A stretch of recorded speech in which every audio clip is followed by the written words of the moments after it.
dramatic events in New York City in the 1960s was the construction of the World Trade Center.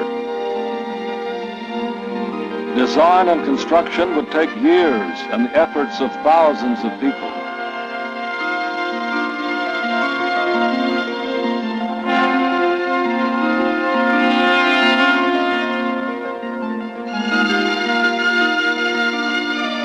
A project of this size created enormous challenges, challenges that demanded the use of dramatic new engineering concepts.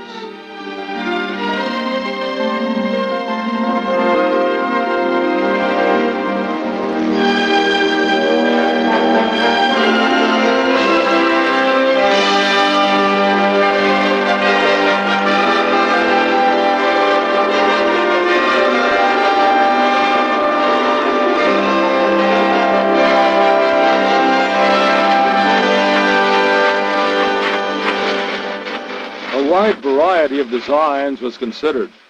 Final plans called for a complex of low-level buildings surrounding two 1,350-foot towers, the tallest ever built. Their great height was made possible by the use of load-bearing walls. Extremely tall buildings were traditionally inefficient, since huge amounts of interior space were taken up by structural supports and elevators. The Trade Center towers would overcome this problem. The exterior walls were designed to bear much of the weight of the towers, as well as all of the wind loads. The only internal supports would be in a central core of columns. Elevators would be placed in the shafts formed by the core columns. To further conserve space, the towers would be organized into 3 zones served by express elevators. Local elevators would run within each zone. These engineering considerations determine the tower's basic design: sheer symmetrical walls rising without setbacks.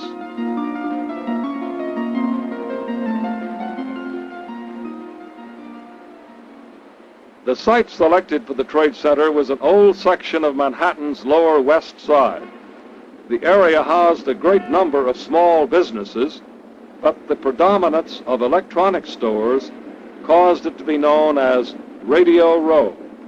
In 1966, demolition began.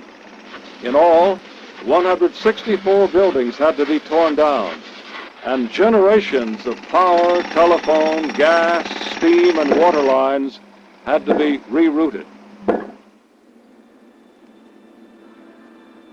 The site actually consisted of waterlogged landfill, which had accumulated over 2 centuries out of old wharves and debris.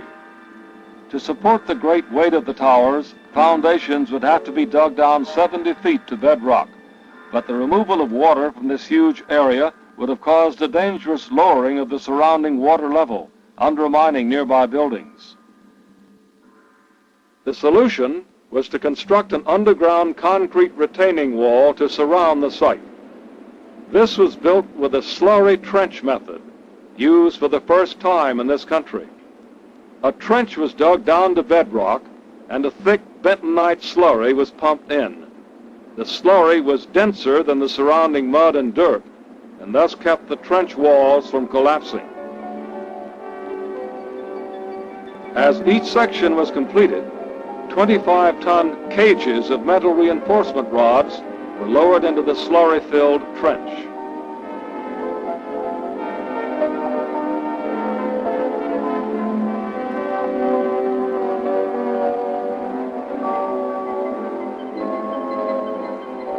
With the cage in place, concrete was poured in. Since the concrete had a greater density than the slurry was forced up out of the trench and could be used for the next section. In this way, an underground wall was built completely sealing the site. Excavation began. As each section of the slurry wall was revealed, workers drilled holes through the wall and casings were pushed through down to bedrock on the far side.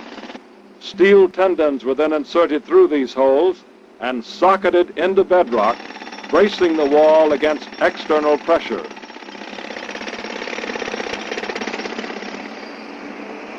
More than 1 million cubic yards of dirt had to be removed to make way for the Trade Center's foundations. The excavated earth was placed in the Hudson River adjacent to the site to create more than 23 acres of new land which was donated to the city of New York. The site presented another major challenge. The tubes containing the PATH commuter rail lines lay underground within the excavation area. The fragile tubes had to be supported in protective cradles while excavation continued around them. Throughout construction, the PATH trains carried 130,000 commuters daily. At no point was service interrupted. 7 stories down, bedrock was finally reached. Foundations for the towers could now be prepared.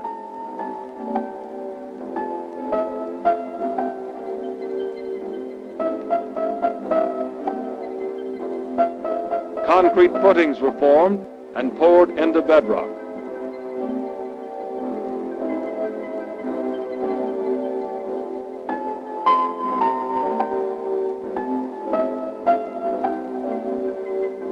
Massive assemblies of steel beams called grillages were laid on these footings. Each grillage would anchor one of the load-bearing tower columns.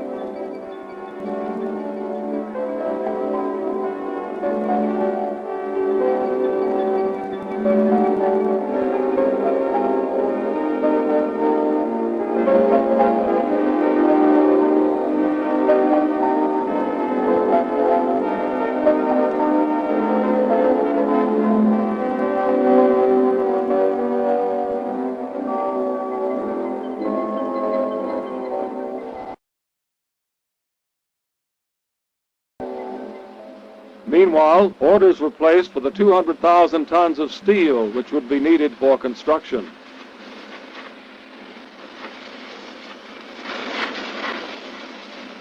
Individual pieces were prefabricated and rarely interchangeable. Moreover, there would be no room to stockpile materials at the construction site. This created a tremendous logistical problem. Steel sections would have to arrive at the site in the exact order and at the exact time needed. To meet this challenge, Port Authority engineers used a computerized system known as Critical Path Method, or CPM. CPM would coordinate every aspect of construction, track the flow of materials, and minimize any delays.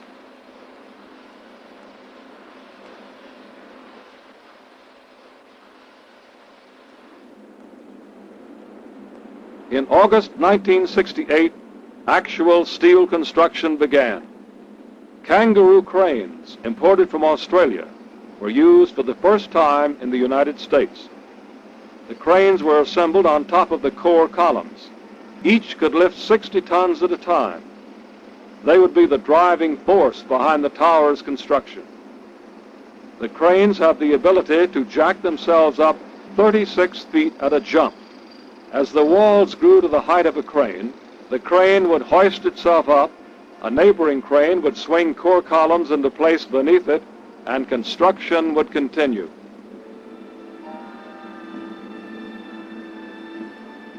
"70 feet up at street level, steel trees were put into place around the perimeter of the towers. These trees would transfer the load of the exterior wall to the more widely spaced columns now anchored to bedrock.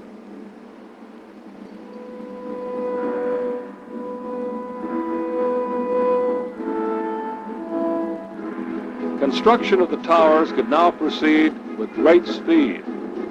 3 basic elements were used: 2 or 3 story high sections for the load-bearing wall, massive steel beams for the core columns, and floor sections to span the 60 feet between core and wall. Through the complex orchestration of these structural elements, 3 floors could be constructed in 10 days.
For its many engineering innovations, the Trade Center was cited as the outstanding engineering achievement of 1971.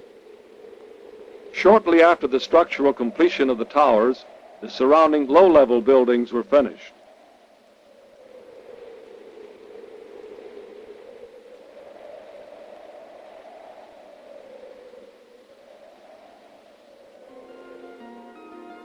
A final addition to the North Tower was a 360-foot television antenna erected in 1978.